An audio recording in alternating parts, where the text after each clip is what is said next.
Okay, it's setting up a meeting for YouTube.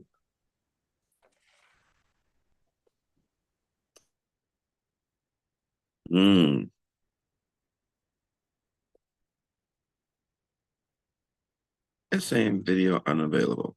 How can it be?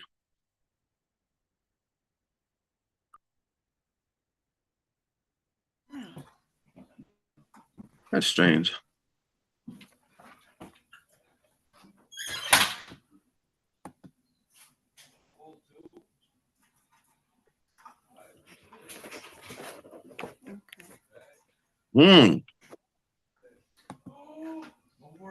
Oh, damn.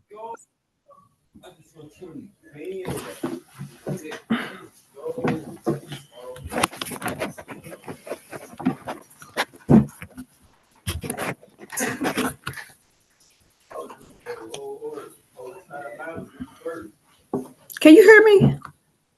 Loud and clear. Oh, okay. Hi, What's Astro. going on? Long time no talk with. You know what I mean? How's life in Thailand?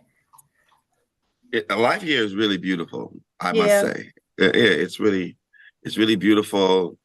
You get a chance to you get a chance to just be free. Yeah. You know what I mean? And there's no hustle and bustle. So we're like, it's a different kind of life.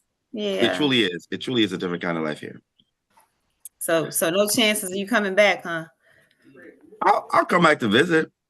Okay. Yeah, you're not missing her. You gotta give me some time. So I chose the right city. I mean the right everything. What you mean by that? You can just cash out, be my 25 whenever you get ready. Whenever you get ready. I chose them. I said Chiang Mai. And yeah, I sure did. Uh-huh. So no pressure. So no pressure, huh? No pressure. I did my homework. Yeah, you got friends who know friends. That's what it is. Look, I did it the same day you said something. I posted it the same day you said something. I got off the computer and I'm like, huh? And I'm just going through videos, Thailand, and all of that. And that's the one I chose. So that's what I did. You should have came in my inbox. I think the time for cashing in is already gone. See, why you didn't look? Didn't nobody get that but me. Ain't nobody get. You serious? Nobody, all right, I got you. All right, I got you. I got you, Miss Kimberly. Are you ready for the intermediate class? Yeah, I still been studying. I don't know. You can quiz me if you want. I've been studying. No, I want to see if you're ready for the intermediate class. You already passed the beginners. Okay, so what does the intermediate class consist of? Is it the let me see, like the trine, the sextile, and those type of things? Is that what's in the intermediate class? Yeah, you're gonna get into that a little bit more deeper. Yes, yes, okay. yes. I've been going through those. So you've been learning? Yeah. That's good. That's good. For those who are just joining in, you can, if you feel a need, if you are a member of the community, is a part of the membership. The Cosmic Souls, there are immature souls for today. There is I give you for maybe the first day, y'all can actually go into the community. There's a link to the Zoom in the community, so you could be able to be a part of this so-called, class. So you could be able to learn astrology from the beginning, from scratch. Some people, have their own understanding of what they think astrology is, but it's totally different than what they think, right? Right, Miss Kimberly?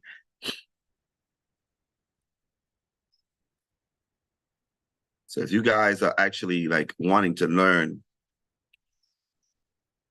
just join. That's like I said, join in, get into let me see who's here. Is anybody waiting in the waiting room? No, there isn't.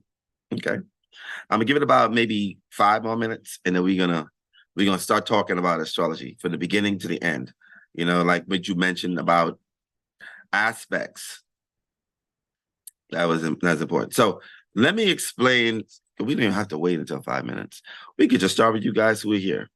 You know, as of lately, a lot of the membership has dropped, and that's because of the inactive, ability to do like quantum healing. Most of my clients are from the United States of America, so it's mostly, because of the restriction of traveling there, I wasn't able to actually get into, doing more quantum healing. When people flew to me was when I was able to do more past life regressions, quantum healing sessions, and I know that's what really gravitates people towards me. Mm-hmm. However, as time matures, as you know, I have other modalities that I use to help people to understand themselves. And one of those things is astrology. Okay. One of those things that I speak of and talk and teach and learn is astrology. It's one of, I would say, the most easiest way to learn your matrix. Modalities that I use to help people to understand themselves. And one of those things is it is literally the tool. Oh, somebody got me on speaker. I can hear myself in your camera. All right, so let's talk about astrology. Now, astrology is the study of people's personalities, or sorry, it's the study of the stars and planets and correlations to people's personalities and the kind of events that take place in their life. Basically, it's the map of your matrix. It is the map of your matrix. It is what you've chosen to be before you came here. Y'all, there's some cats about to fight in my yard, and I don't know what to do with them. So yeah, anyway. Make them stop. Make them stop. They ain't fight yet. They just squaring up at each other like, Oh, just like, yeah. It's all right. They're gonna be all right. Cat fight.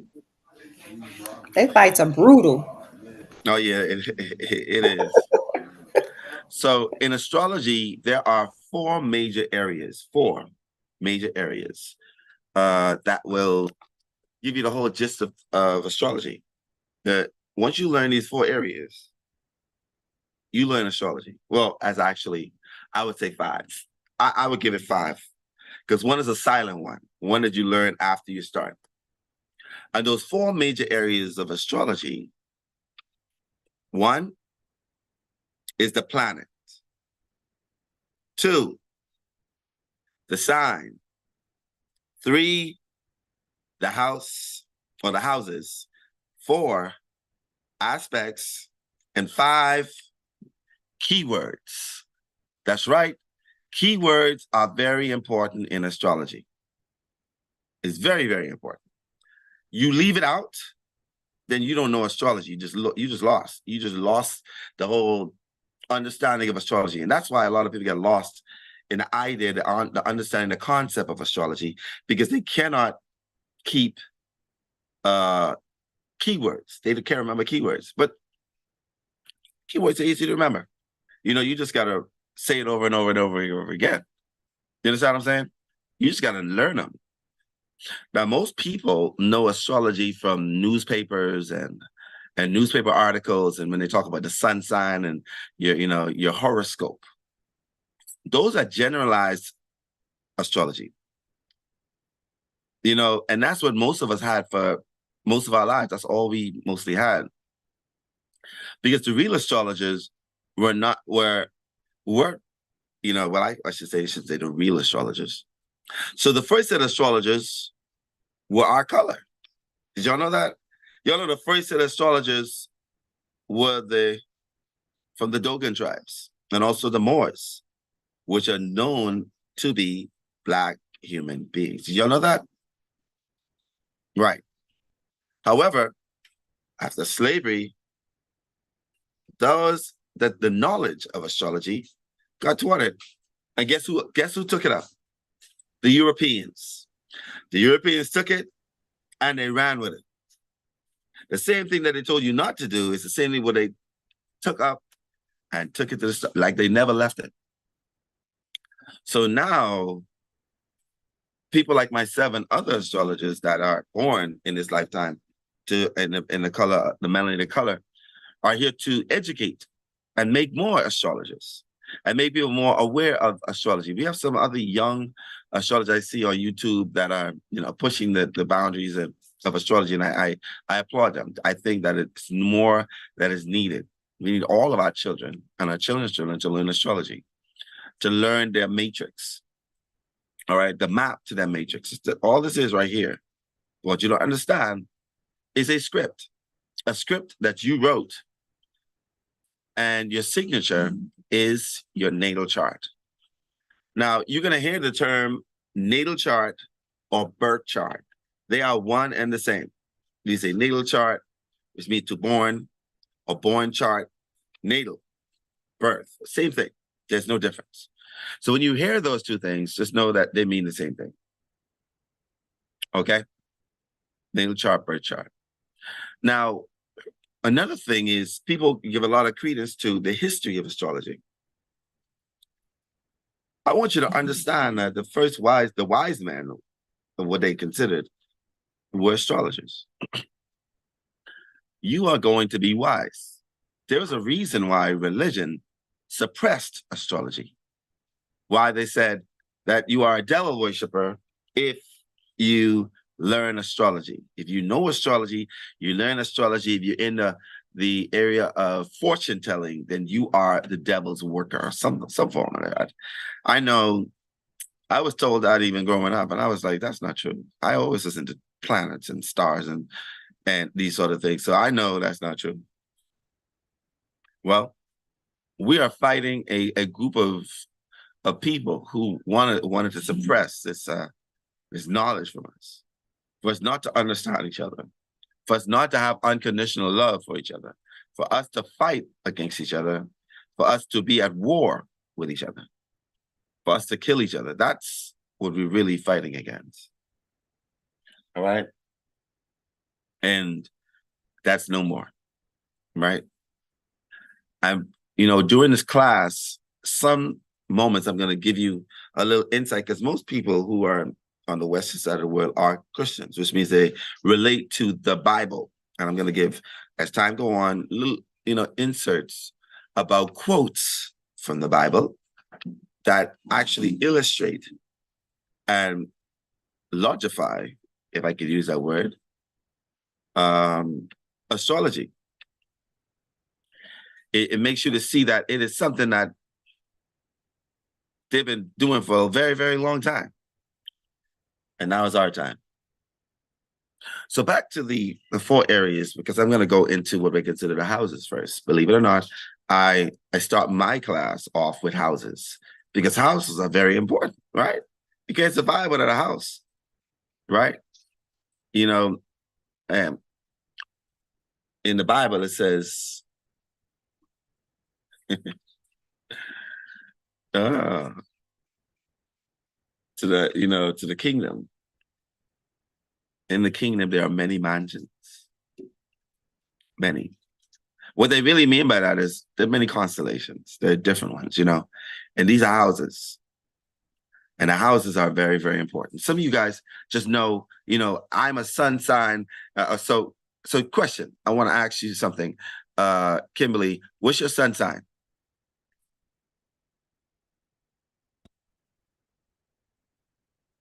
You are Aries. Aries.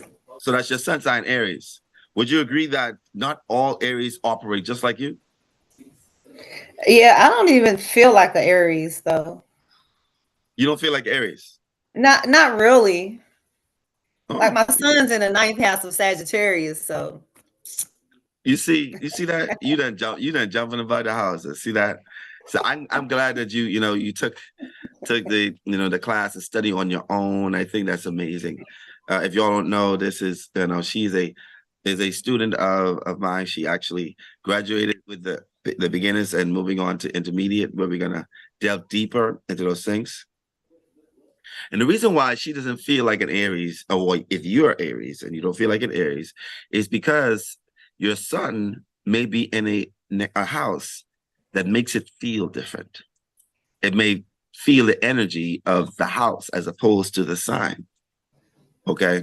So for me, my sun is Scorpio. However, my sun is sitting in the 4th house, which makes me more of a Cancer Scorpio. You see, that's right. Each of you have a double sign. Okay. And that sign is based upon the sign that naturally rules the houses. Okay. Now I'm going to share my screen so y'all can be able to see what's going on. I'm going to share my screen so y'all can look at, and we can go over what I consider the houses. For those who don't know, this is where everything happens. The houses is where everything happens. Nothing in the chart happens without the houses. Okay? So let me share my screen so I'll be able to look at it.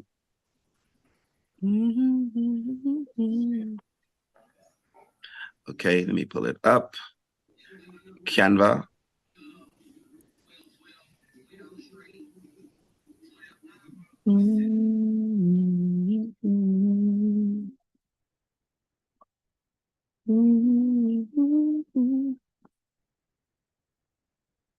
All right, share my screen. And voila.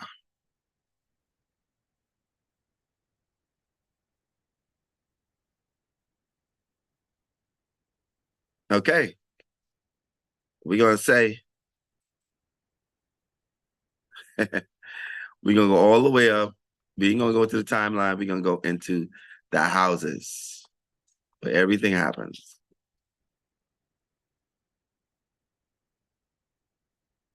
Houses in astrology.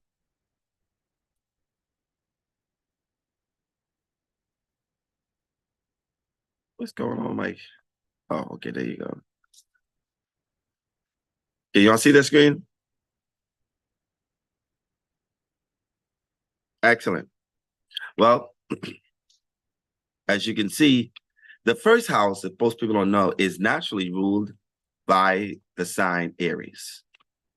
It's ruled by the sign Aries and, also by planet Mars. So it has this Mars energy.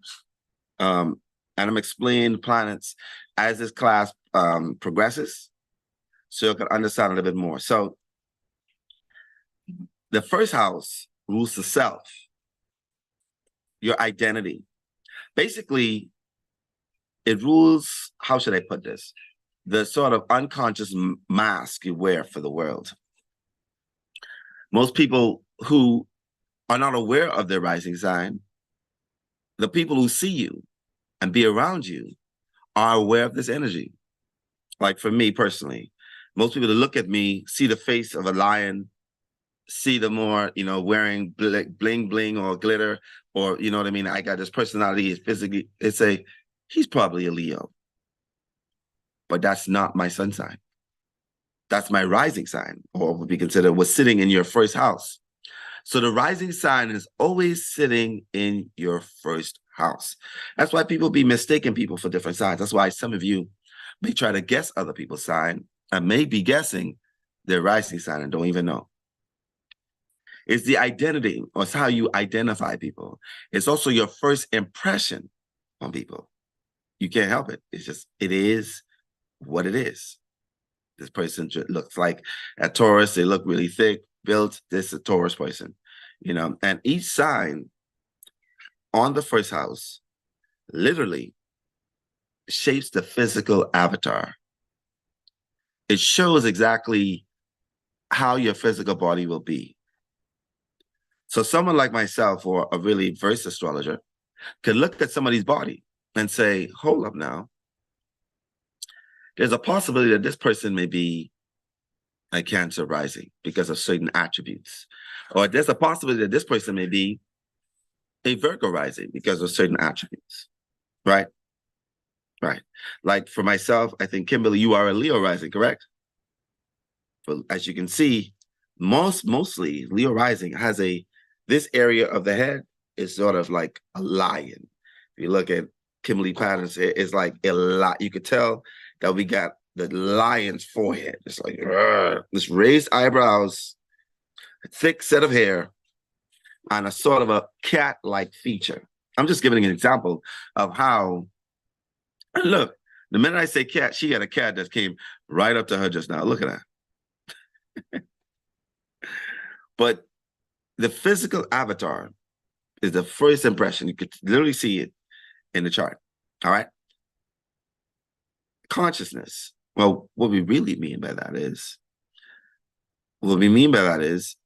first and foremost, it's what you really came here to do. It's what you came here to be seen as. Okay? It's what your soul has chosen. So there is some consciousness in your ascendant. It's also your ego, how you chose to be. So I don't want people to mistake this. The ego is not a bad thing.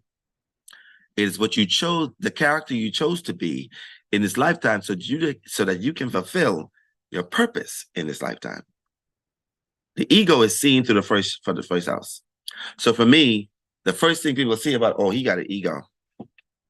His ego is he got to be this or he got to be that, and it's not necessarily accurate. I only got only my ascendant with personal planets in Neo. So there's an ego that's connected to your first house.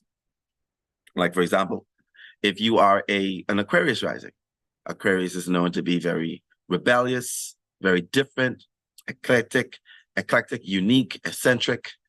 All of these things are connected to Aquarius. So if somebody has Aquarius on the ascendant or the first house, they come off as being rebellious, somebody who's different, eccentric, unique, somebody who does not, march at the beat of everybody's drum. There's just something unique about them, right? That you could literally either tell by being around them, by looking at them, or just seeing them. So it's really the ego. So, in the spiritual community, we really need to stop this thing of bashing the ego. What we really need to talk about is the super ego, which is the false personality, which is a combination of focusing on what people think about you as opposed to what you think about yourself. The first house is also about your focus. It's what you came here to accomplish. It's what you came here to be seen and known as.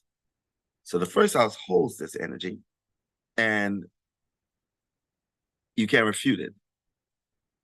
Okay? Then it is focused on the appearance. Most of the times I'm wearing very either bright colors or because of the Leo energy. Then you have people who are like Scorpio rising, like AstroEinstein here, who's a Scorpio rising, who may wear things that bring out that eccentric, dark, mystical side. That's just how it is. So it really helps with your appearance. A Virgo rising would be more so discreet in the way they would dress their clothes. They won't wear too much revealing clothes. All right. An Aquarius rising would be like, I wear what the hell I want to wear. If you tell me not to wear it, I'm going to wear that. All right. The Leo rising may wear colors that bring out their character. The Cancer rising may be more of a nurturing, mothering energy. They may wear motherly-like clothes at times, especially in the home. And then you have signs like Aries, who wear things like Aries rising, who wear bold colors, like a child, because the Aries is a child. So it really affects the appearance of a person. All right. The first house is also understanding of the overall health. As we get into this class, as time goes on, you're going to realize that your overall health is connected to your ascendant and your sixth house. The first house and the sixth house. They help to understand a person's health, the vitality between the sun, the first house, and the sixth house. By looking at those three things, an astrologer can determine if this person has good health or not. All right? Period. All right. And some signs, some planets do not like being in some signs. And all signs are ruled by a planet. So that means that even though you may have a sign that may seem to be very strong, if the ruling planet is not in a sign that it likes being in, then the health is dramatically decreased. That's why we have some healthy people, some people who are not healthy, some people who are born sick, some people who are born really strong. It's based upon the time of the day, the date, and the month, the year that they were born, and the place they were born.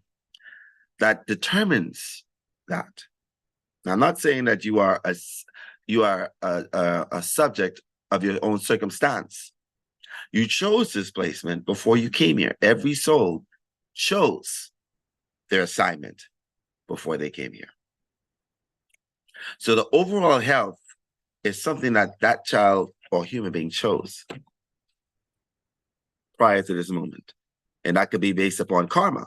That could be based upon wanting to grow, wanting to experience. The soul is a very expansive thing. It just wants to learn, it wants to grow, it never wants to stop. So, and new experiences helps you to grow. Now, each house also rules particular parts of the body. Some rule more than one, some rule one, some rule 2, 3, but they all rule an internal organ and an external organ. The first house rules the head. And when I say the head, I really mean overall wise the head, but more so this, and this area. Okay? The head. It rules the head. Now, in the chart, when you look at a chart, we're gonna show you all that in a little bit, how a chart is supposed to look. Because I think some of you who are probably watching this don't even know what a chart looks like. Because you use apps that just give you squares and tell you your Mars is in this, your sun is in this. But there's a whole language out here that you're missing, that you may feel as if you've left out and you don't know. But I'm going to show you. That's what I'm here to do. But like I said, the head is ruled by the first house. Okay? So most of the times when we have planets, and a planet's in a constellation or a sign, like we talked about, and sometimes those planets sit in a house, and those planets influence your physical body. Those planets influence your physical body if they're sitting in your first house. For example, and just as a small example, some people, when they have Mars in the first house at certain degrees, there could be a scar on the person's face or head. It could be in the back of the head, in the center, on the forehead. It's according to the degree it's in. So you're literally, the chart literally could tell you, oh, this child is going to be born with a scar. If they're born today, they're going to end up, either falling down, may have a birthmark on their forehead, or something of that nature. I know some of you like, oh, that's an interesting topic. The chart probably could tell you about birthmarks. I never delved into that too deeply, but I've learned that is accurate. Okay? I'm going to stop sharing for a bit so that I want to get a little question and answers with you guys. So tell me, just answering just from the first house, what do you guys get from your chart? Do you guys know your chart? Do any of you know your chart? Ash, do you know your chart? Yeah? What's your rising sign?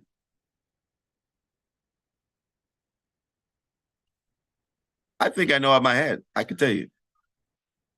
It's Cancer, right? That's on your first house.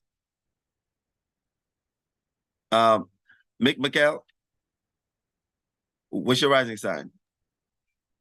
You went over it with me before, so I think it's Capricorn, if I'm not mistaken.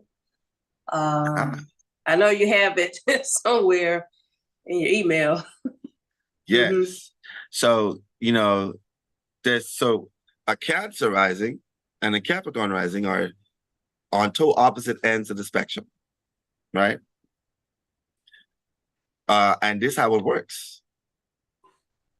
A Cancer rising starts off, how should I put it? Very mature. A Capricorn rising starts off mature as well. However, with a Capricorn rising, y'all have this sort of very serious look, like what I say, RBF, right? So people will look at a Capricorn on your first house and be like, this person, I don't think we need to mess with her too much because she look like a type to just be like, yeah, don't mess around. How much time you got that before, Miguel? How much time have you gotten that? A lot? How much what now? How much time have you gotten where people tell you that you just look unapproachable? I don't know. I was a little intimidated by the way you look. I just don't know what to say to you. I thought you were mean. How much time have you gotten that? Especially when I was younger, but I didn't realize it. You didn't realize it, right? Yeah. If you were younger and somebody told you, if you didn't learn that you were a Capricorn rising, and that's just how people saw you, you'd have a better understanding of it, So yeah. Right. I need to find out why I came here though. But I guess we'll get into that later. Oh yeah, don't worry. As time go on, you're gonna understand the whole thing. Trust me on it. It's gonna be revealing. Right, Miss Patterson? Okay. And Ash, your rising sign is Cancer. And that means that the first thing people see on you is a round moon face. Period, point blank. Even as a child, probably you have this most moon. Take in mind, because Cancer is ruled by the moon. So the first thing you give about is a smile or a round, cheeky face. That's just what happens with the moon energy, and people are going to say, when they first see you or when they see you even as an adult, they're going to think you're a mother. Why? Because Cancer is about mothering. You see what I'm saying?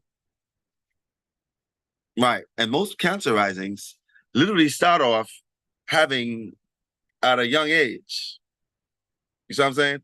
Because Cancer rules the breast.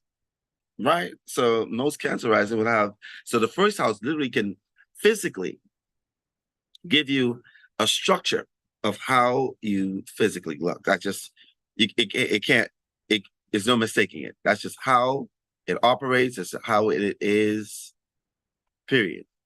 You understand? Let's see, who is, all right. Okay, so just wanted to get just to the YouTube to see what we're saying. Keisha, can you, if you get a chance, an opportunity, if there's questions later on, you could actually copy and paste and put it into the chat so we'll know exactly, because I can't see. I forget how to bring the questions or the chat here to this. So I don't know how to do it. It's okay though.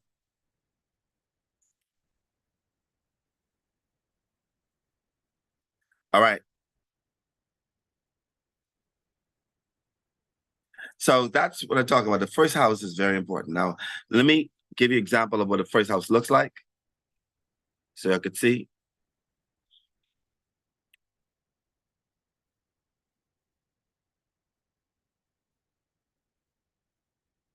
And the first house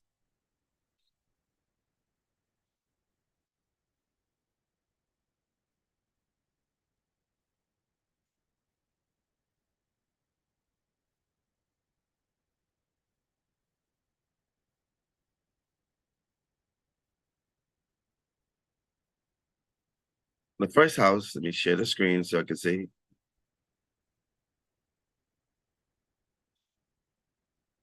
Looks like this.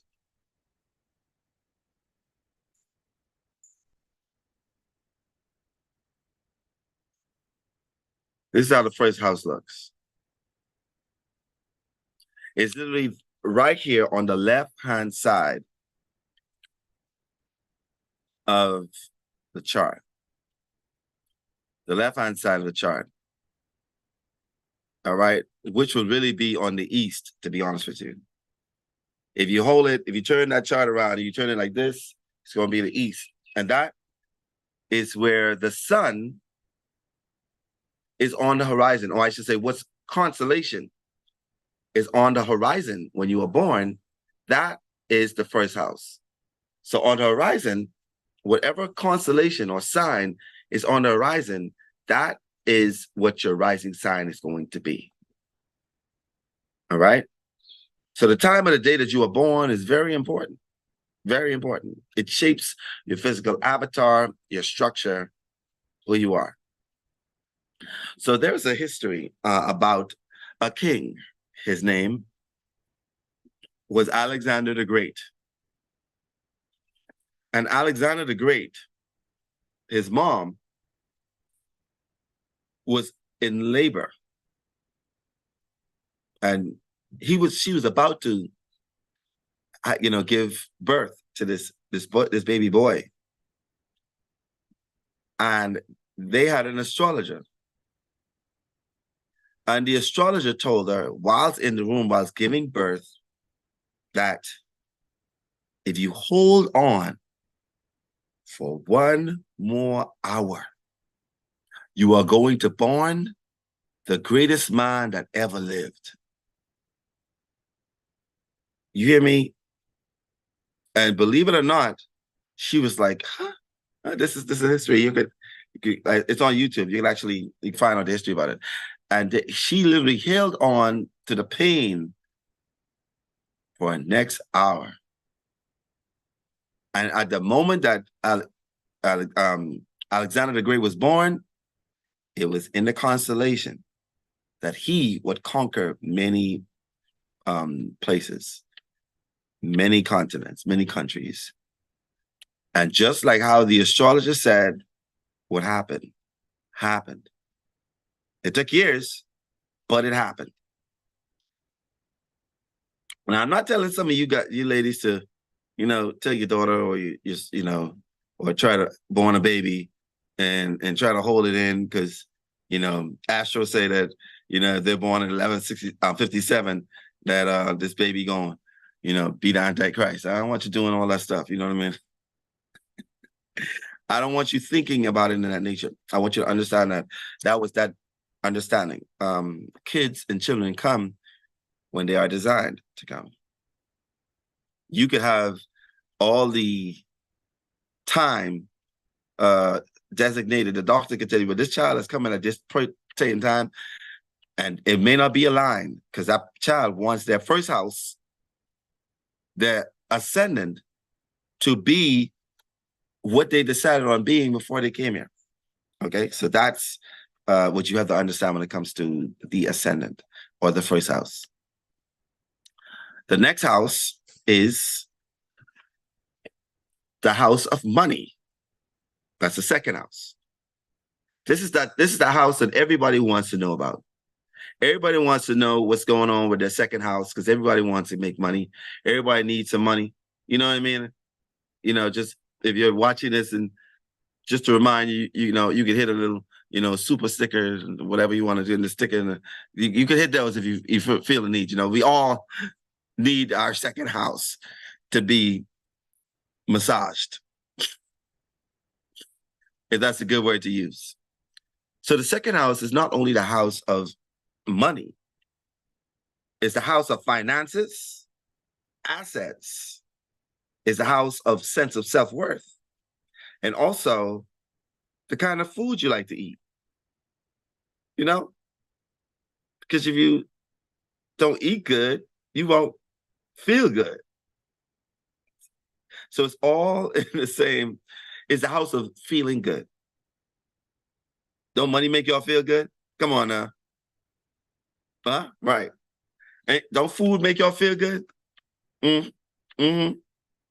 Doing pleasurable things make you feel good? Exactly. So it's the second house that holds the pleasurable stuff.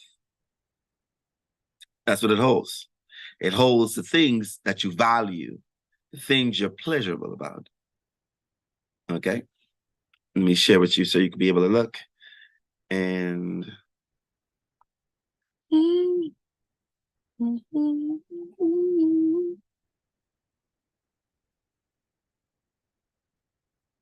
All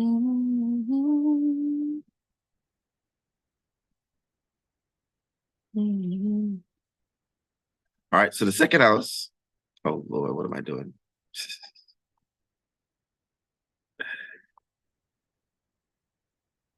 I be trying to get this right.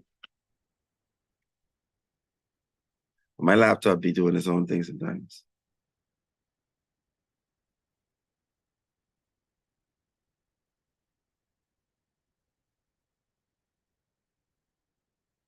All right, there you go.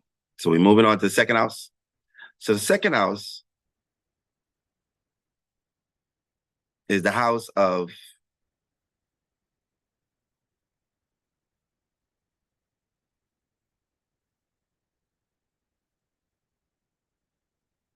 the second house is naturally ruled by Taurus and Venus. Venus is the ruler of Taurus. It's naturally the ruler of the second house.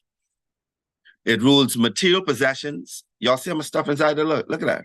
Look at that. That's a lot of stuff for the second house.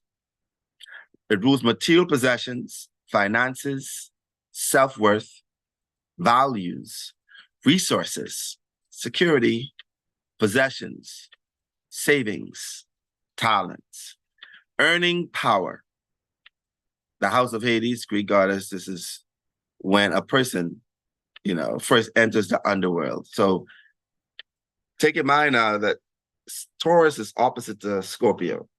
So there's a dynamic between Scorpio and Taurus. So as time go on, you're gonna get to understand that. It's the characteristics of Taurus. You are built tough. So when you have like placements in the second house, you're built for tough, right? So let's just say, and we're gonna go into the understanding of the first house. So if you have your sun in the first house, guess how you operate? No matter what sign is on your chart, what do y'all think the person operates like? They operate like what sign if they have their sun in the first house? Like Aries. So they operate like an Aries. If you have your sun in your first house, you can be a Libra, you could be a Capricorn, you could be a Virgo, you could be a Gemini. But if your sun is sitting in the first house, you operate base-wise like an Aries. Okay? Second house, if your sun is sitting in your second house, then your vitality is somewhat like a Taurus. No matter what sign you have there, if your sun is in the second house, then you operate like a Taurus. You're just as stubborn as a Taurus. You're just as resilient as a Taurus. You're just as steadfast as a Taurus. It also means you're able to attract wealth. There is no misinformation when it comes to this. Back in the day, and even to some cultures in Africa, you don't have any wealth if you don't have cows. If you don't have cattle, they don't see you as being rich. Y'all remember that? Y'all know that? There's still tribes in Africa who are still like that. They put the understanding of Taurus or cows or bull in the area of wealth. They still do it to this day. This is something that in Africa, they still do. All right. So the second house rules the self-esteem, your sense of self-worth. It rules your money. That means your own money, not your partner's money. I know some of y'all think that y'all own that too. But I'm talking about your money. It rules the possessions, your values, your relationship with money. That's right. The sign that's sitting on your second house can tell you. Also, like it says, the way you spend your money. So, like, for instance, Ash has Leo on her second house because she is a Cancer rising. That means that Most of her money is spent on Leo-like things, grandeur stuff.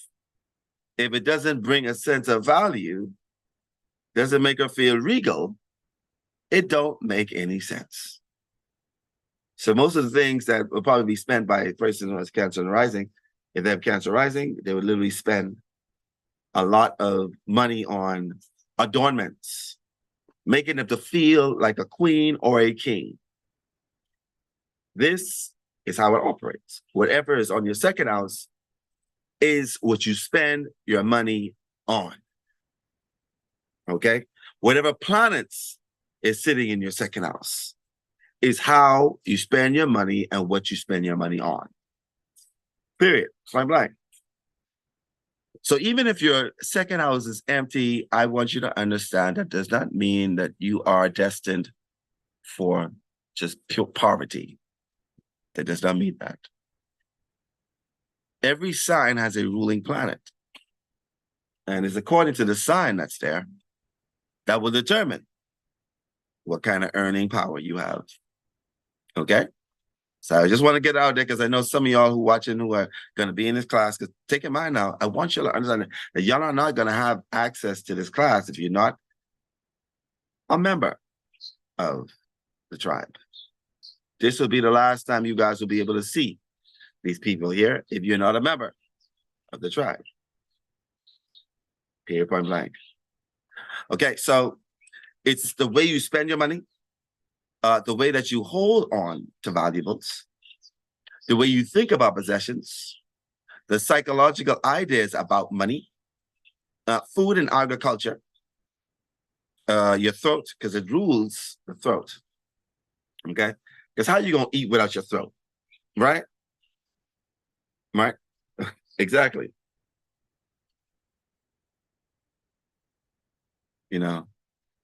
It rules the vocal cords and the voice. It also rules areas like your ears, the five senses, basically. It's touching, hearing, tasting, smelling. This is why people who have placements in the second house can smell really, really well. They know sense. All right. So somebody got, Virgo on the second house, and they say, you need to did you put on deodorant this morning? I don't. Go back in the house. Go back in the house. I'm just giving an extreme, but that's what happens, right? That's what happens. All right, so the second house tells you about your money. It tells you about how you're going to attract money, how you're going to receive it, the kind of value you have. The best ways to get it is determined by what's on your second house. That's in your natal chart and in your progress chart. Okay? Now, I like to say class, because y'all are class. Y'all got any questions about the second house? Come on now. I know one of you got questions. So if y'all gonna let the second house slide and y'all ain't got no questions about the second house, then I know that y'all are either one, don't want enough. I don't want to hear you talk on your social media about how your manifestations ain't working. So I have a question. Can you explain again? You said there isn't any houses inside of that, placements inside of that house? Oh, you mean the planets? Yeah. So how does that affect the houses, or how you, all of these things that are listed? Okay, so looking at your chart, let's get a little personal with your chart. Okay. You got your chart? Or you want me to pull it up? No, you can pull it up. Oh, glad you say. Thank you I know very it's much. Leo in there with by itself. It's nothing, no placements in there. It's just Leo. You have no placements in the second house? No. We gonna see. Give me a second. Let me put I don't this have in here. placements in a few of my houses, maybe like 4 or 5 of them. I can guarantee you there's no such thing as an empty house. Well, it's okay. So it's in Leo, but I don't have any planets in there. I guess that's why you would say it. Yeah, planets. Yeah. I'm trying to find your. Oh yeah, there it is. Oh yeah, you were definitely right about that. I know it was freaking me out the first time I saw. Like, why I have so many houses with nothing in it? We're gonna take a look. You're gonna see. All right, so this is your house. This is your chart, right? So looking at, see what I can see here. So let's look at your chart, right? Are you looking at it? Can you see the whole thing? No? Yeah. Yeah. Wait.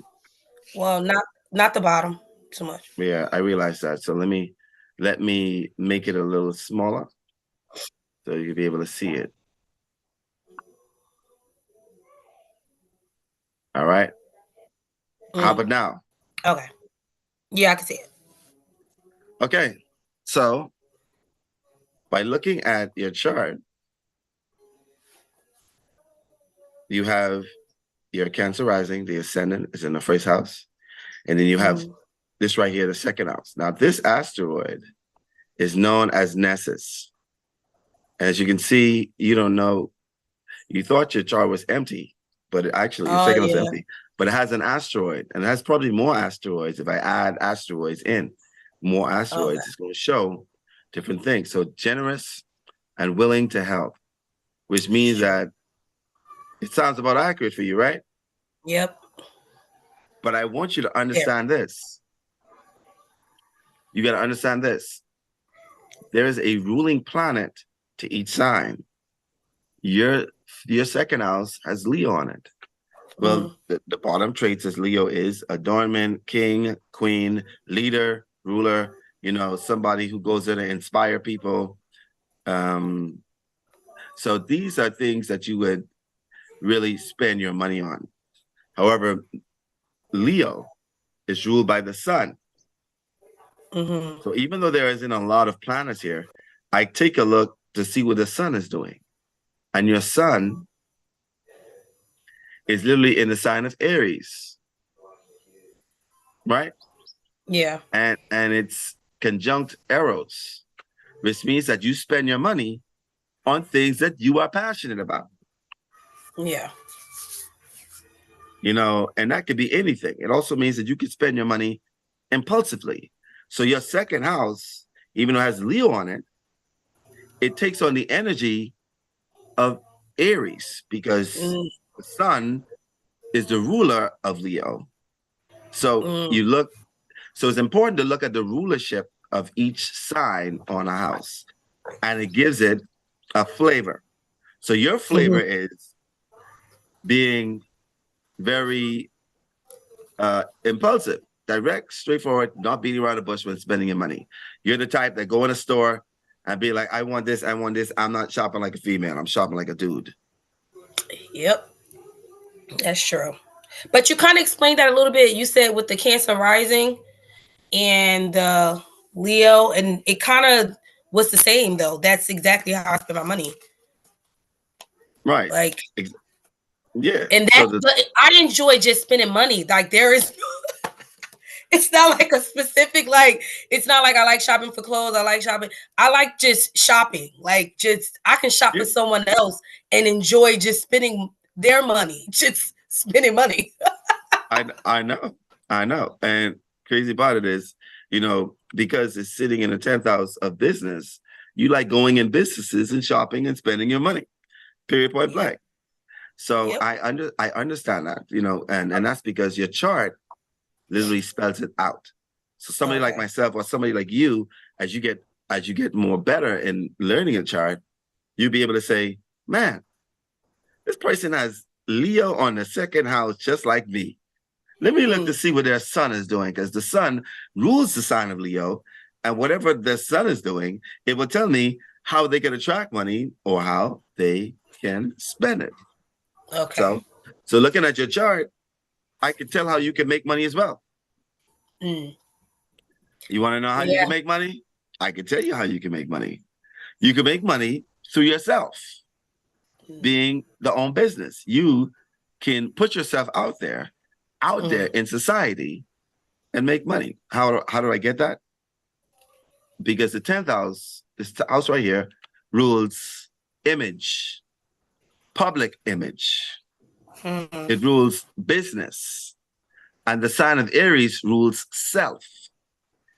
So self, being the business and putting a public image, brings money to the second house for you.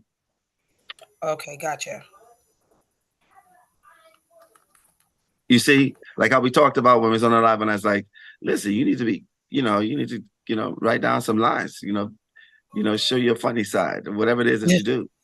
Yeah. Right, exactly. Yeah. So that's why I made that gesture during the live. Okay. Oh, we got two chats in there. What did chat say? Oh, I have Palestine in the second house in Capricorn. Wait, who's that person who has that? Whatever it is that you do. Yeah. All right. Is that you, Keith? That's why I made that gesture during the live. Oh. Two chats in there. What did chat say?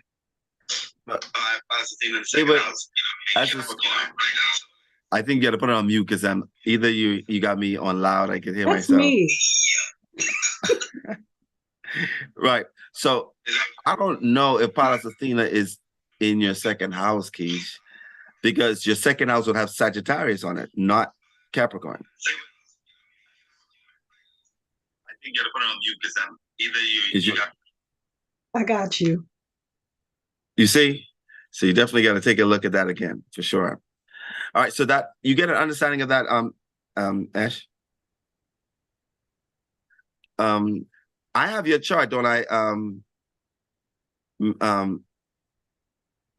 Mikkel, what do I have it stored as? So self, being the business and putting a public image, brings money to the. I can't hear you.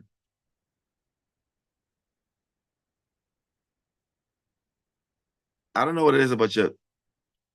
I can't hear nothing you say. You may have to type it out.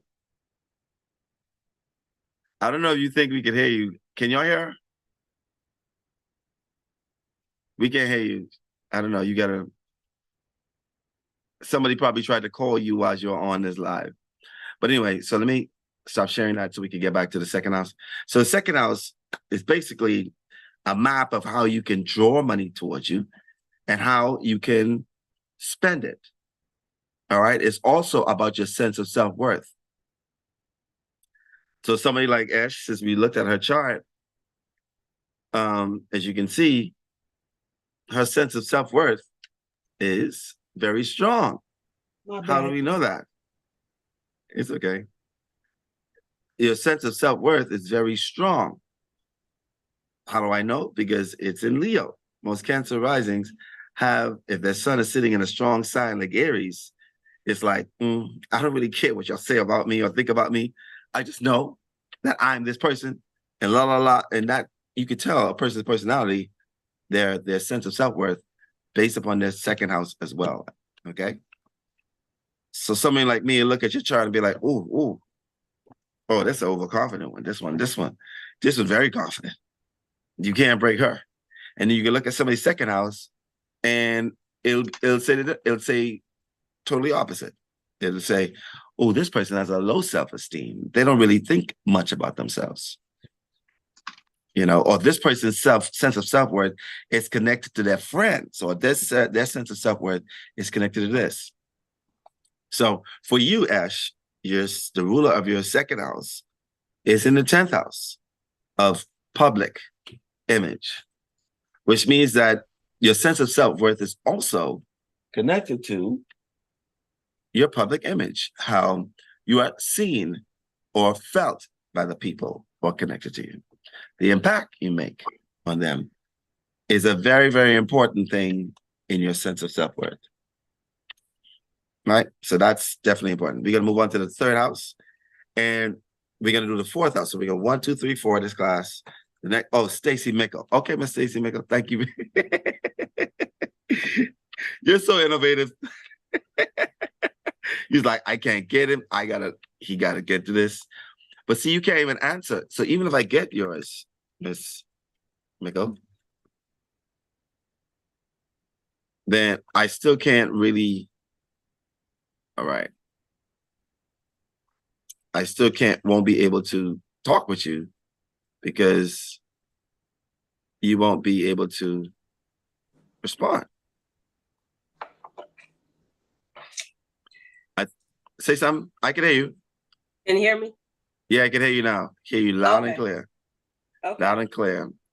All right. And you were right about that. You are Capricorn rising. But Okay. we're going to share with you so you can see, we can give an example of how your second house looks. Okay. We're going to go all the way to the fourth house, and then that'll be the end of the class for today. And then we're going to go from 4 to 6, to the 7th, and then back and forth. That's how we're going to do this. Okay. So looking at, sorry, not, yeah. 1, 3, 4, 5, 6, 7. Yeah, that's how we're going to do it. 3 sets of 4s. Now, your chart, you are Capricorn rising. That's where the ascendant is. And then you have the second house has the sign Aquarius on it. As you can see, you got some planets in there in that second house. Your second house has the part of fortune, the Arabian part abundance, Sappho, all in the 4th degree. You have Venus there, Mercury there, Moon there, and this is called the anti-vertex, which is something, as time go on, you're going to understand what that is. So all of these, if you could take a look with Aquarius being on your second house, this means that the way you receive money, the way you spend money, the way you view money is not like regular people. You see it in a way that's different than the majority of people. And that's because Aquarius is a sign that rules different, eccentric, unique. Now, it's obvious of the things that you spend your money on based upon these planets that are here. Based upon the planets that are here in your second house and the sign itself, it shows where you spend your money. First and foremost, your sign is Aquarius. Aquarius is ruled by the planet Uranus. Your Uranus, and not to be confused with Uranus, is in Scorpio in the 11th house, which means that you spend your money, or you would spend your money on things that are very deep, mystical, mysterious, that bring a sense of depth and understanding. You will spend your money on things that would cover or uncover the hidden things of life. Okay? Like stuff like a past life regression or astrology. All these things are Scorpio related. Tarot readings. All these things are Scorpio related, believe it or not. It sounds about accurate? Yeah. I got a lot going on on this chart. I can tell you that. Ooh. Right. So that's the base of what you spend your money on because of Aquarius sitting there. So Aquarius is the energy of the community, collective, everybody coming together, friends and associates, these sort of things, the internet, inventions, anything that's sort of new and hip and different. Believe it or not, Aquarius also rules astrology. Okay. You get where I'm coming from? You understand what I'm saying? Right. And you have your Venus there. Venus brings money because Venus is the planet that rules the second house naturally. So it brings money, assets through, inventions, through the internet, through friends and associates, through putting yourself in a place of connecting with other people So the more connections you make, because Aquarius rules connections, it rules friends and associates. The more connections you make, the more money you make. So Okay.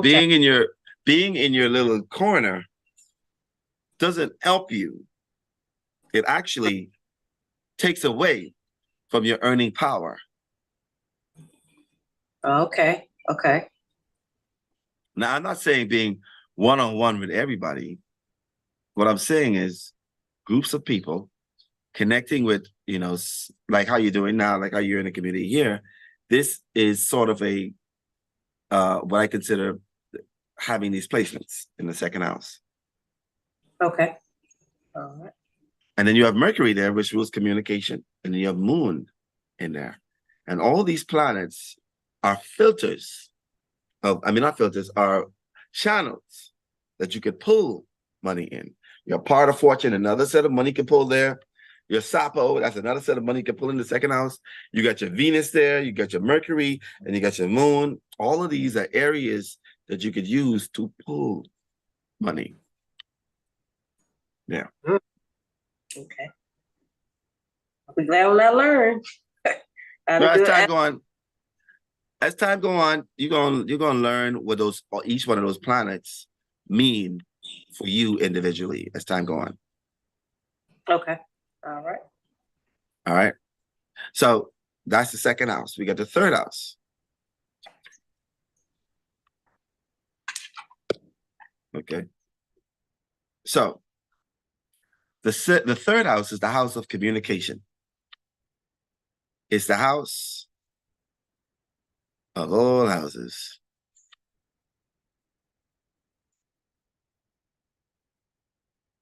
Second. All houses of communication. That's what it does. It brings about the way you receive information, the way you give it out,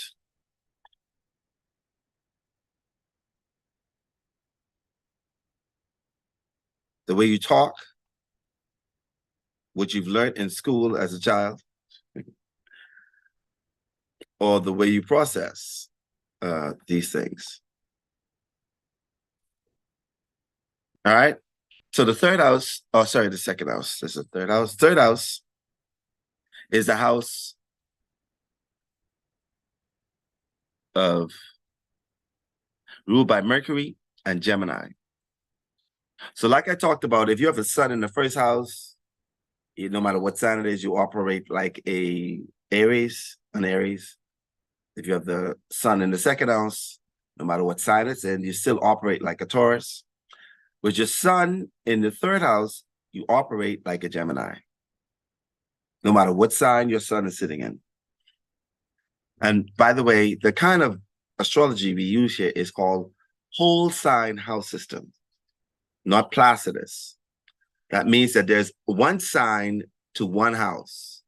A house does not share two signs in whole sign house system. I don't teach Placidus, I teach whole sign, which is, to me, has been the most accurate set of information to acquire through astrology.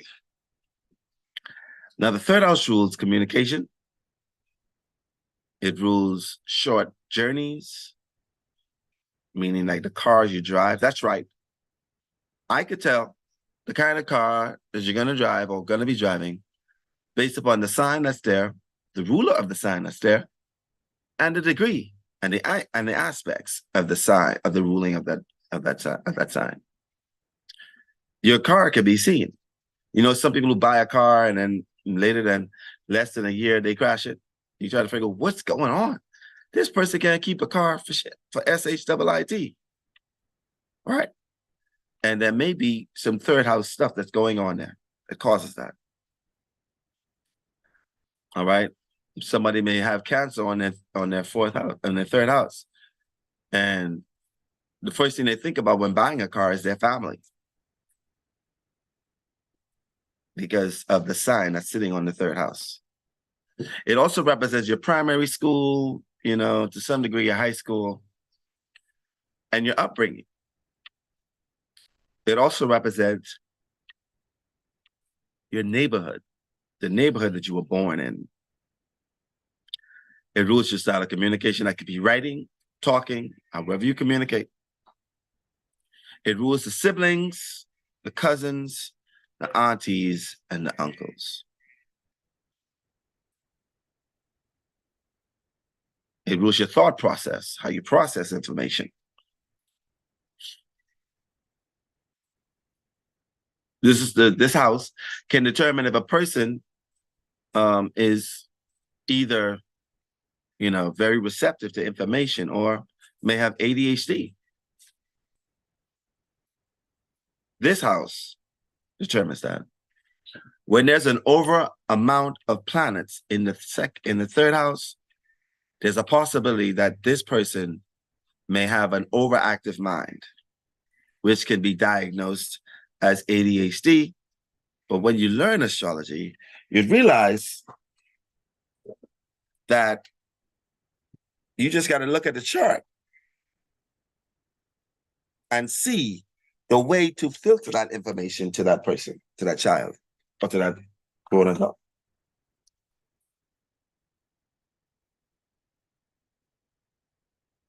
All right?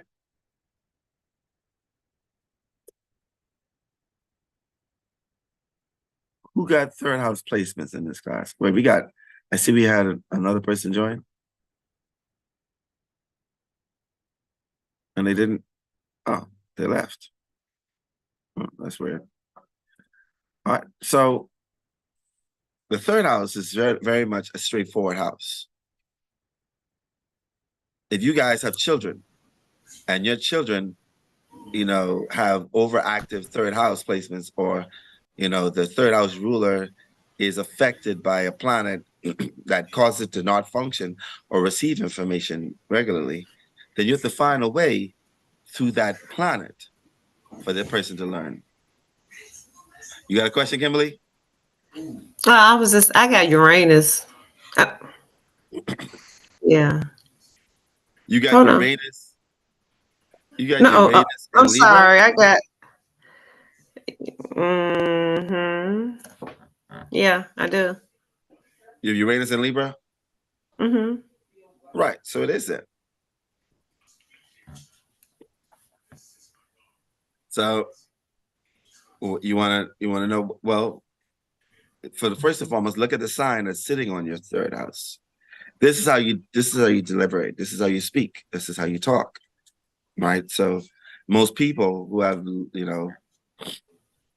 a Libra on their third house is probably a Leo rising, like yourself and myself, which means that we speak in a way that's diplomatic. That's, how should I put it? In an understanding way. We communicate like, I understand, I get what you're saying. We receive in a more balanced way information, normally. And that's because Libra is there.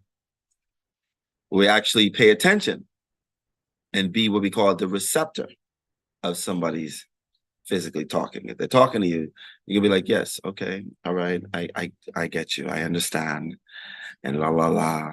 And most Leo risings are going to do that because Libra is on their third house. I mean, that's how it is. For you, you are the same way. With Uranus there, which is a planet of rebelliousness and eccentricity, and also in the third house, it would be considered smart, intelligent. The way you receive information and knowledge is totally different than most people. You receive it in a more intellectualized way, and that's what happens with that placement. It brings about what we consider the genius aspect, more smarter than most people. Okay, but dumbing down yourself, because that's what Libra does for the other person in front of you. So not trying to outshine the person, but you understand what I'm saying, Kimberly? Right. Ash, you got a question? Because I see it itching in your head. See that? See that? I know it's next. I know you had a question. Yeah, what's once again, I don't have any planets in there, but what's IC? Oh, you see? Oh, that's what it is? You see? No, I see. You see, you see, I see? I don't know. That's what it looks like. Then it says, I think it's like I and a C. Yeah, that's I see. So that stands for Enum Coli. And that means the home, to be honest with you. It means, your core. It represents your, how should I put this? Your psychological makeup. Okay. It means that this is what the first thing that pops in. Most people who have like I see in the third house are very witty. They're at home when they can talk and communicate. Okay, that explains Okay. it. That explains it for you? Yep. You don't even have to say anymore. Definitely. Okay, thank you. Oh That wait, was but it's easy. in Virgo, so that plays a part in it too, right? Because my third house. Okay, I'll look into that. Yeah. Okay. Yeah. So with it being on the third house, your IC represents the home. So some people have the IC in the third house, the fourth house, or the fifth house in whole sign house system. Where some people have it different places. So those persons of IC in the third house, they're the talkers. They're the ones who you gotta communicate. And listen, I feel better, and I feel safe and secure once we can communicate on that level. Like I want to be able to talk, and that's the IC in the fifth house. I mean fourth And I house. would I mean want to be third like, house. wait, Sorry. I have a question. I have a question. Okay, that Right. explains it. Thanks. Right. You understand what Cool. I'm saying? That's the curiosity. So you're home when you're more curious, when you want to know more. That's just where you live at. The IC is where you live at. And if your IC is in your third house of communication, then you live at the space of communication, of being clear on information. So different signs on the houses tell you, the way it operates. You got a question, Miss Stacy? Yeah, I think I have an IC too. I think that's what that is. You And the got your eye. sun, and then there's a heart with a I just love how you arrow. say it. Your IC is not in your first house. I mean, your third house. Oh, what is that? C? What is that? C? That's child. I mean, that's circle. Oh, Circle represents helping, being of assistance, coming to the rescue, acting as a facilitator, and understanding the motives for help. Okay. Now, okay. so I want to use your chart as an example as well. So I'm gonna share that so you'll be able to see. Looking at your chart, you're the third house here, right? And your third house has Pisces on it. So Miss Stacy Mickle, let me ask you a question. When you were in primary school or high school, how was school for you? It was tough. It was. And why was it tough? Trying to avoid getting bullied. Watching a lot of fights on the playground. So I tried to avoid all of that. So I would get off to myself. Never felt like I fit in. Yeah, it was rough. School wasn't easy.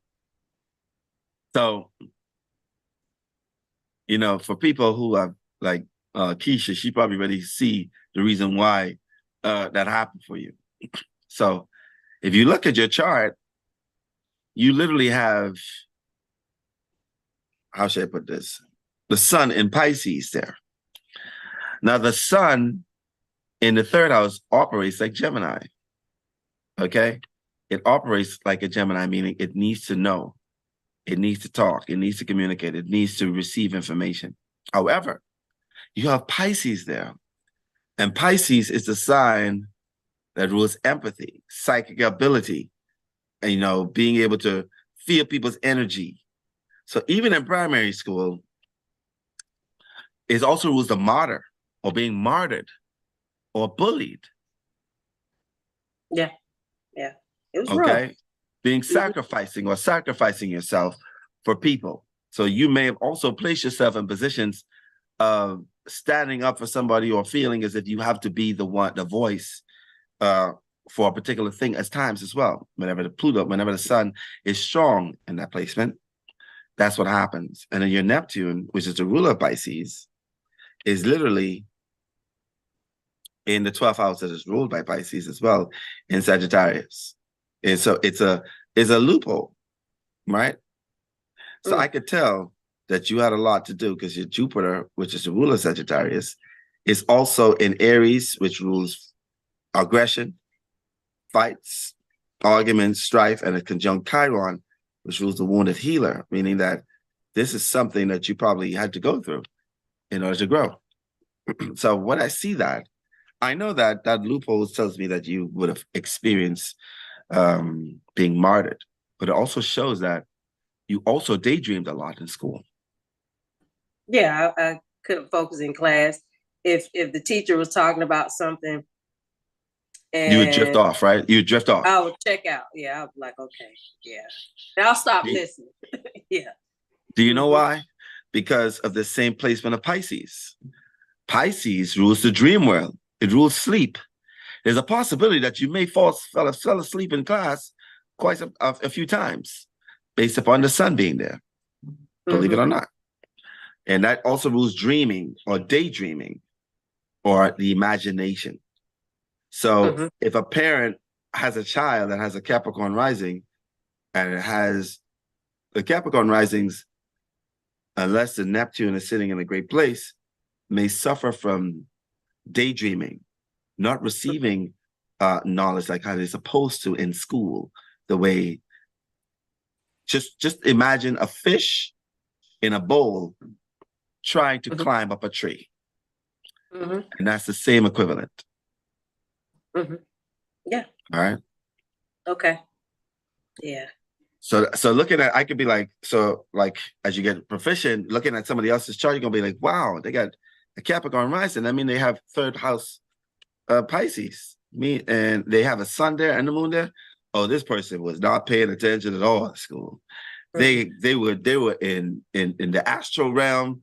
They were picking up psychic information about other people in the same time while in class. That's literally what it shows. It shows that you're a psychic, and most of your psychic information comes from just daydreaming. And I didn't, doing that, I was just like, why am I here? I don't want to be here. Like in this realm. I was just like, why did I come here? But yeah, stuff like that. And you became more passionate towards spirituality, correct? As I got older, yeah. I never, even going to church, I never resonated with church. And I couldn't figure out why. I was just like, that doesn't sound right. What? Well, your third house dictates that. Okay. For sure. I know Keisha has, that's Capricorn on the second house, right? I mean, on the third house, correct? Yeah. Yes. Right. So that would be progressed is in the second house. That's what I was saying. You're looking at your progress chart. Okay. Totally understood. Right. So when it's like that, you look at the second house, the third house, and the third house tells you how you communicate.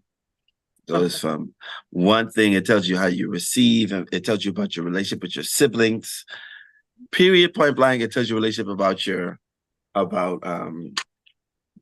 uncles or aunties or cousins. All of them are connected to the third house. Any questions that you guys may have? Oh, Arvin, are you here with us? Is she gone? She's gone. She be popping in and out, huh? It's fine. So any questions for y'all about the third house at all? It's clear, right? Answer my question. Yep. Yeah. All right, cool. All right, so we're gonna go on to the last house for this class, which is the fourth house. So let's stop sharing and let's go to the fourth house.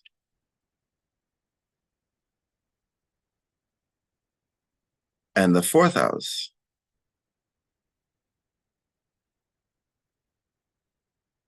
the house that is ruled by the moon and Cancer, I should say Cancer and the moon.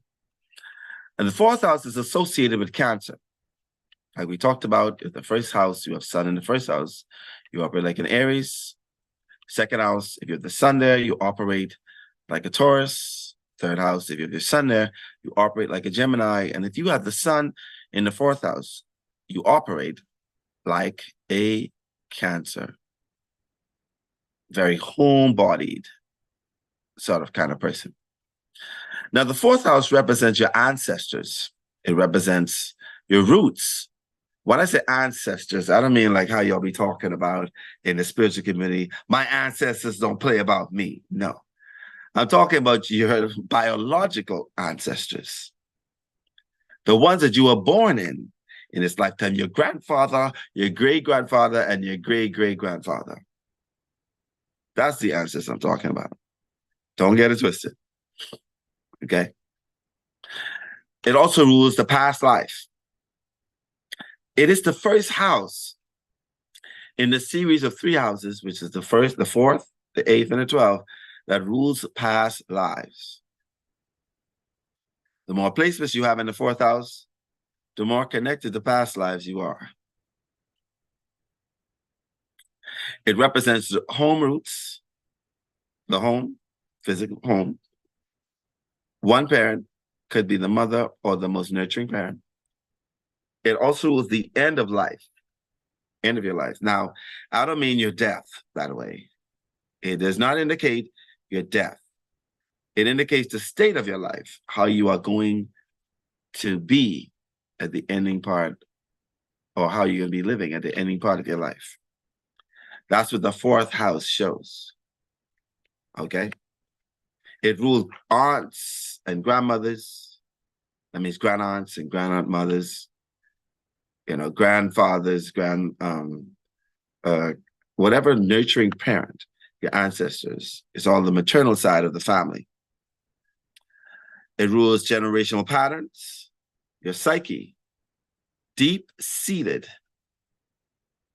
issues from childhood, real estate, and where you were born, which meaning like your culture, how you view your culture.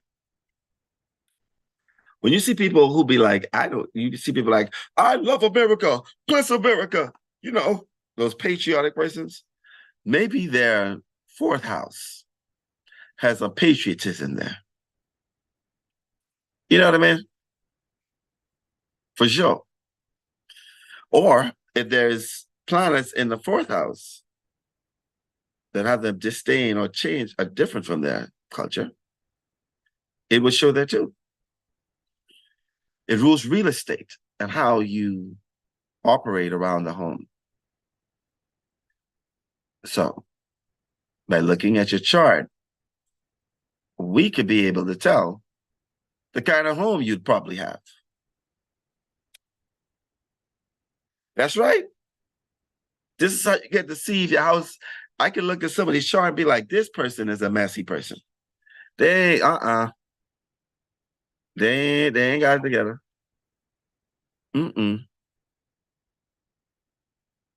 They ain't got it together.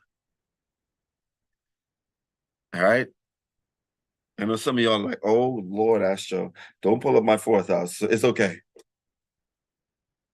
I don't want to see it. I don't want to see it. I don't want the world to see what I be doing inside my house.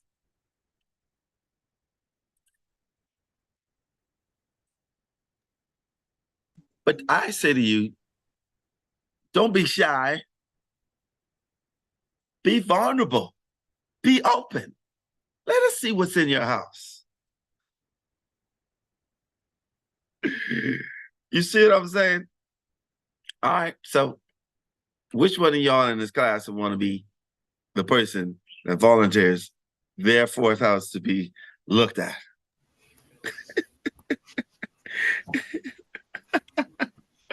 Miss Ash was like, "Oh, okay, good, good, good." You know, I call you guys out, and you're like, "You know what? I'm not gonna be a punk.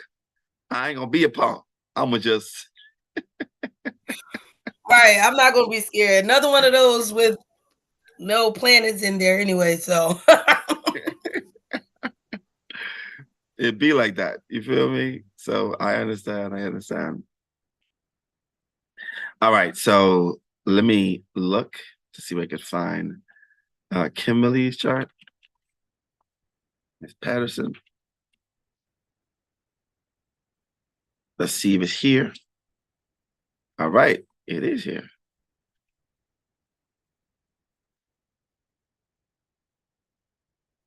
All right. So the fourth house, Kimberly, you have Scorpio there.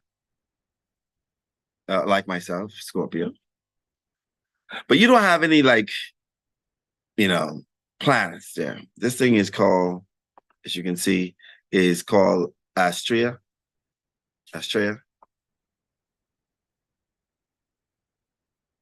And it represents blocked closure, staying to the end, and sometimes bitter end, believing that it ain't over till it's over, even if it's already is an ability to read beginnings and endings, or to let go of things, people, or events, the witnessing of events.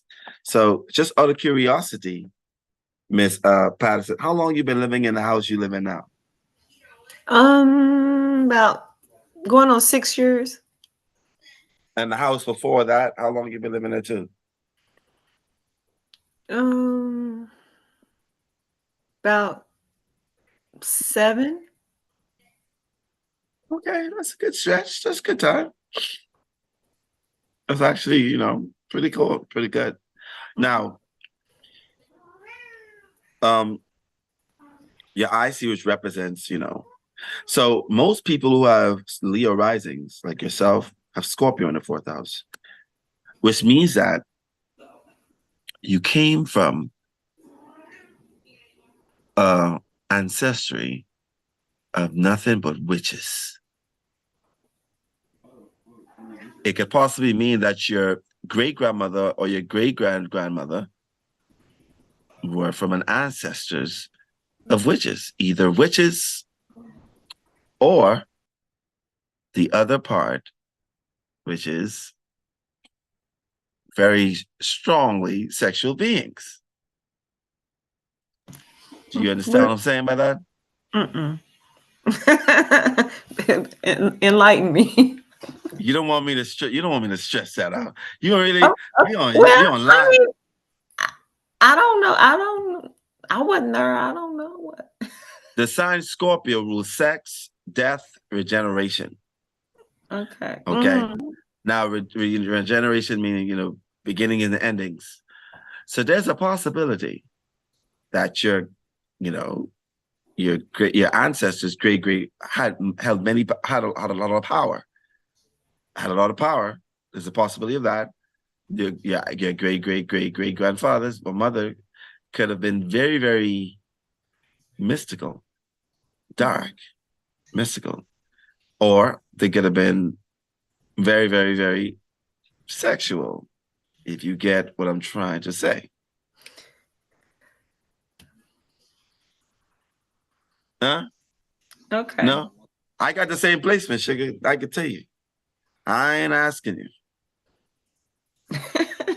After doing some research on my history, I came from a family of warlocks.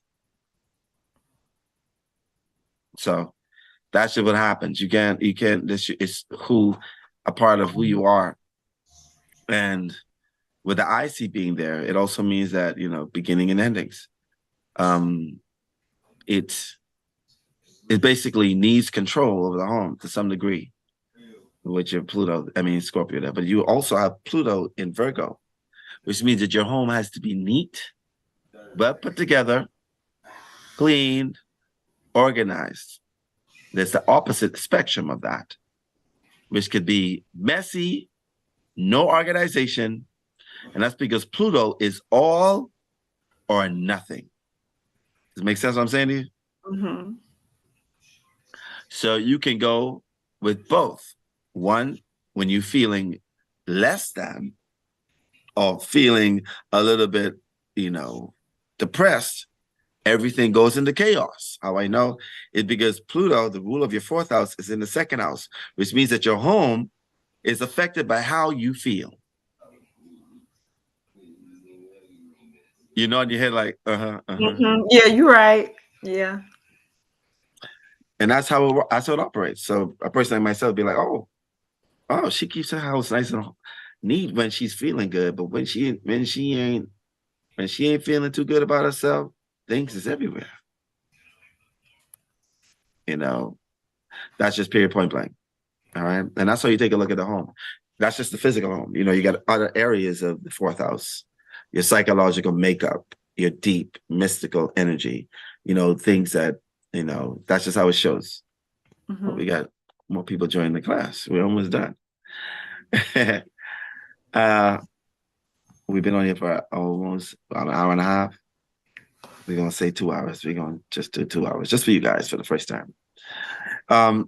So that gives me an understanding of your lineage. Also that there's some secrecy in your family growing up, meaning that there's some things that happen in your home, in your family, that was either kept quiet, secret, and people don't know about it. And that's what Scorpio energy is about. Okay? There could have been some manipulation, control, or abuse in the fourth house whenever there's Scorpio sitting there or the IC sitting there. You agree? I see a hand on your chin. All right. Let's look at Miss Ash.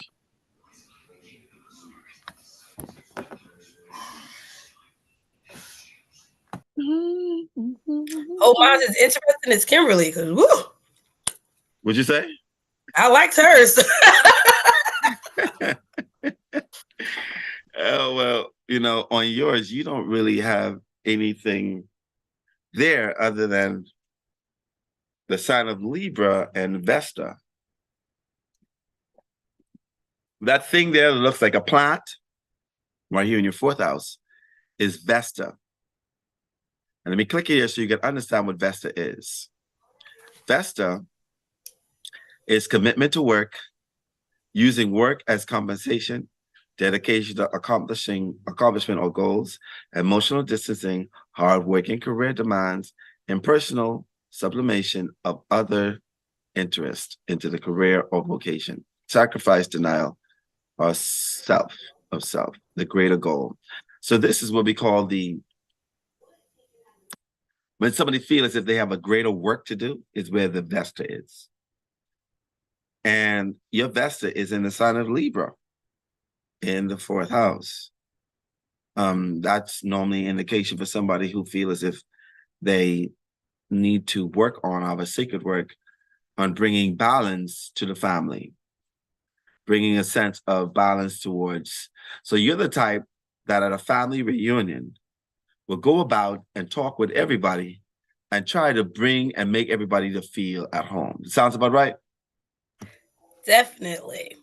Yep, I'll crack a joke, do a dance, like if everyone's sitting, make everybody come together so we can I don't like separation. I don't like that feeling. So let's all come together, let's laugh, let's enjoy ourselves. Right. And see, the sign Libra rules partnership, togetherness.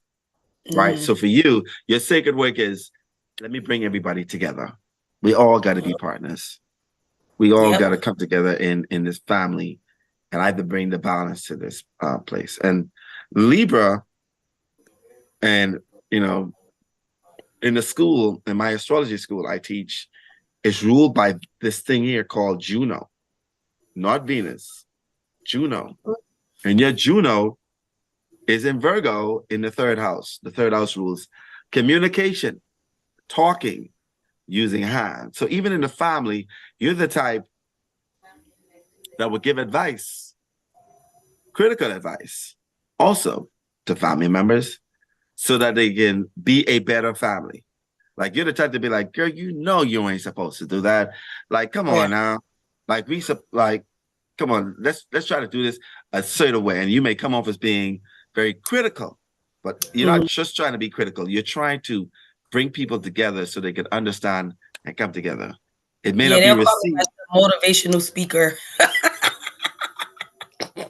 You get what I'm coming from. So Yeah. that is not as it pertains to your physical home. When Libra is on the 4th house, this means that you're the type that want to do interior decorating on your home. That needs for your home to be a particular way. You love beauty and aesthetics, and the rug got to be plush, and the chair got to be this, and the paint got to be this color, and this is sort of a needing to beautify the home. And that's because Libra rules beauty and fashion, which means that your home will be mostly fashionable and very comforting to some degree to a partner. So you make it sort of like, you know, if a dude was to come in my life, he'd love this place. Yep. That's so funny. And I did interior decorating for like a little bit, but I knew it wasn't something that I wanted to do like as a career. I had my own business, but I still enjoy it. So like here and there, people are hiring me just to do something in their house or decorate just the living room. And the comfort is true because my house is like very comfortable. Every time someone comes in, like I don't even want to leave. Like I could just lay here and just sleep all day. Right. And that's, you know, to somebody who is hearing this for the first time, and you're looking at their chart and you're telling them about their home and how it is, the first thing they'd be like, oh my gosh, how does this person know this? You know, and this information would help you. Once you learn it, you're able to like read their whole life. We went from the physical body to how they spend their money, how they receive their money, to how they communicate, how they receive information. And now we're on to how they live their home and how their psychological makeup is. So most Cancer risings are very much diplomatic people. They love the idea of being in a connected partnership. Most Cancer risings do not really like being alone. They love partnerships. And that's because Libra, which rules partnership, is on their home. So y'all don't like coming home to yourself. Gotcha. Yeah. Y'all like coming home to a partner. If Because y'all even when I'm single, I'm like, if I'm single, not dealing with anyone, I'm really, really close with my friends. Like, it's like, hey, let's do brunch. I'm coming over. Let's have a sleepover. like I'm coming right after work. I'm gonna come to your house. I have lunch for us. Right. You see, that's what it is. It's because people who are Cancer risings will have Libra on their 4th house, so they do not like they don't like an ugly home. They don't like an unbalanced home, an unkept home, and they do not like being home alone. They love people, a partnership in the home. That's just period, point blank. Yep. Sounds correct. All right, hey, Miss Nicole, Pascal, and then we got Auburn. Auburn, I think you got the same placement as me and Kimberly. You got, Scorpio on your 4th house as well. So we come from a family of warlocks. And then we have Miss Mickle. Let me take a look at your chart, and we're going to see exactly before we close out this class.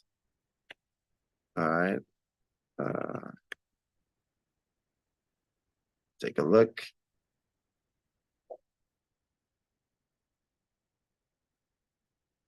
All right. And on your 4th house, you have Aries there. Okay. Aries there. And this sign right here, this is the 4th house. And you have the sign Aries there. The sign here is Aries. And as you can see, you got some asteroids there. I don't want to confuse a lot of people. So, you also have Vesta in your 4th house. You have Eris, as it's a fixed star. It literally stays in a sign for a very long time. Pallas, Dark Moon Lilith, Amor, Jupiter, and Chiron. And that means that, when it comes to your home, growing up, and let me ask you something, Miss Mickle. How was the state of your family growing up? Was it a very peaceful home or was it chaotic? Chaotic. Chaotic. From well, the time I remember being here, I guess I was about 2.5. My existence chaotic from what I remember. Yeah. All the way up until I guess went to college. Yeah, it was rough. It was pretty rough, right? Oh yeah.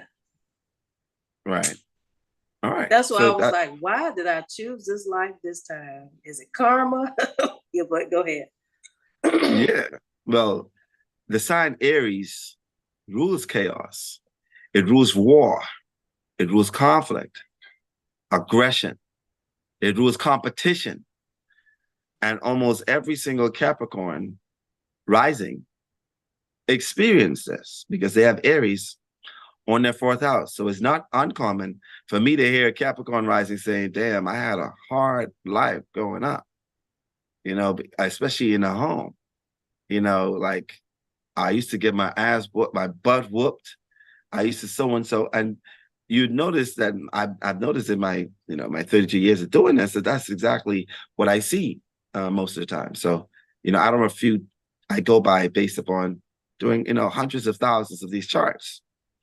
And that's a common thing. All right. And it just means that your home was not boring. Okay. For sure. Now, Dark Moon Lilith in your 4th house can mean that there was also manipulation in your home. There could have been a family member that was molested in your family in the home based upon Dark Moon Lilith being there. Okay. Whenever Dark Moon Lilith is there, that is a situation that was carnal, sexual, and like dark feminine energy, a dark sexual energy, not just feminine, sexual energy that may have ran through your home. It isn't common for people to have your placement to either experience themselves or have a family member that lived in the house to experience being molested or being raped by a family member. That sounds about accurate? Mm-hmm. Yeah. Yeah. And that's what happens with that placement. And then you got a more there, you got Jupiter, and just like as you have Vesta there, you also have Chiron there. And with Chiron being in Aries, your healing power, because Chiron rules, healing aspect, is you help to heal your family by showing them that you could do it on your own. Like individualistic, like saying, like you're the type to counsel your family members, be like, listen, you got to be strong and independent on your own. You got to be able to do this thing by yourself. Yep. Stop trying to depend on this particular person. Or does that sound like you? Oh yeah, I was given. You can figure it out on your own. I taught you right from wrong. Yeah, that was it. So I had to figure it out. Right. So the Jupiter in Aries is all about, the self. It's about personality. So basically, your family would have given you the tools to be self-sufficient. And you may have seen it as hardship. Mm-hmm. However, they were the tools for you to be strong and independent as you are today. Okay. All right. So that is the how should I put it, the higher octave of looking at your childhood in a particular way. Also, you have Jupiter in the 4th house, which means that your home or your family could have been big or came from a big family based upon this. Right. All right. Any questions, class, about what we have just covered? Can I schedule a separate thing with you? Should I just message you, or how would that? You when want you you have want time? Yeah, you could message me on Facebook Messenger. You can message me right now and you after class, and then we'll schedule something where we could, you want to do a session. Yes. Okay, no problem. Just message me. It'll come right in. Bren, it's always good to see you, sugar. Thank you for being here. Hey, thank you. That No information problem. also in the YouTube chat, the live chat. Yes. Oh. Okay. You say what did you say again? The information is also in the live chat on the YouTube. Okay.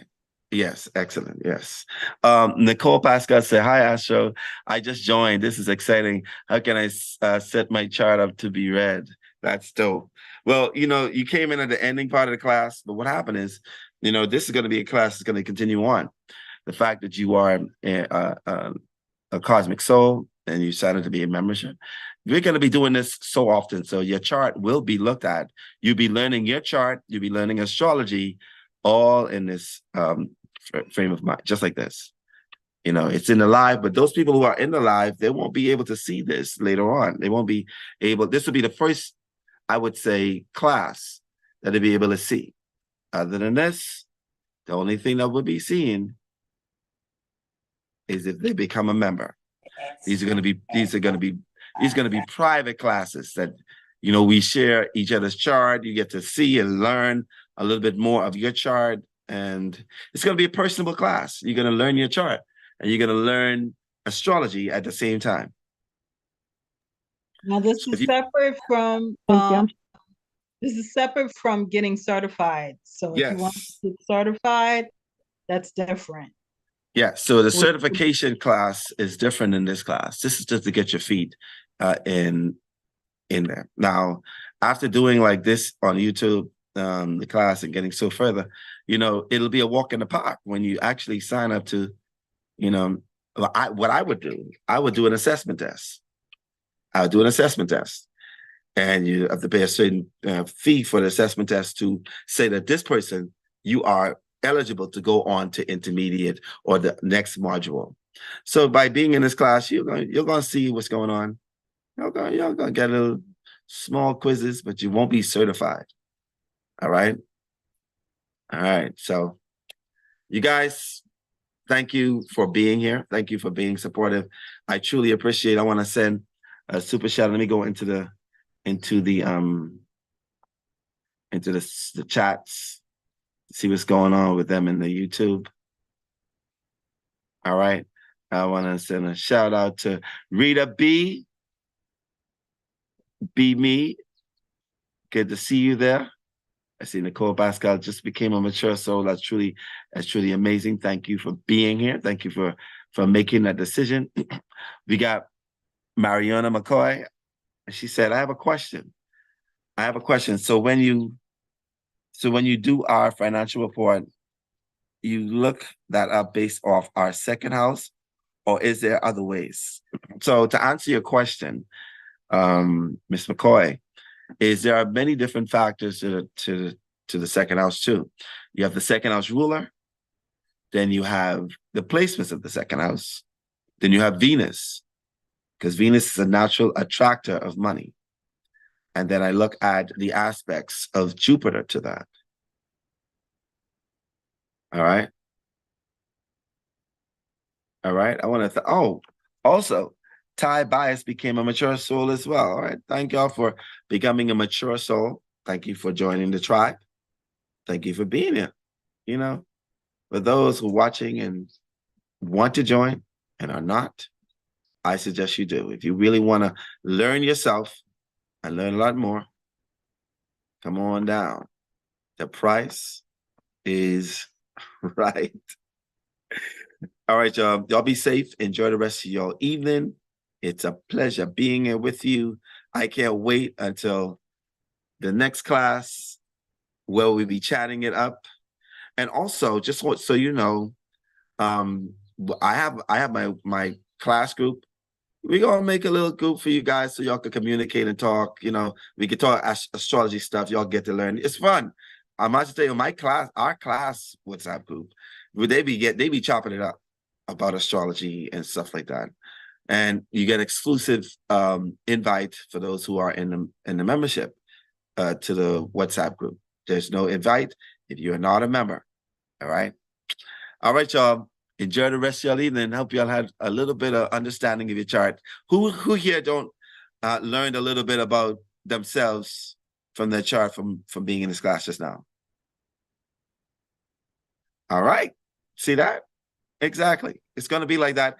Every class, you're going to learn something small and small and small until you got a whole book of yourself. And you can be like, man, I know me. You know what I mean? I can love myself. So you better come with your 100% because I got 100% of me. You know what I mean? Period.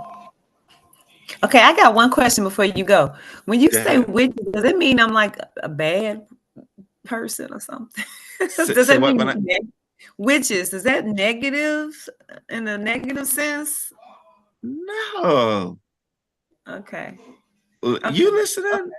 Back in the day, they called healers witches. Okay.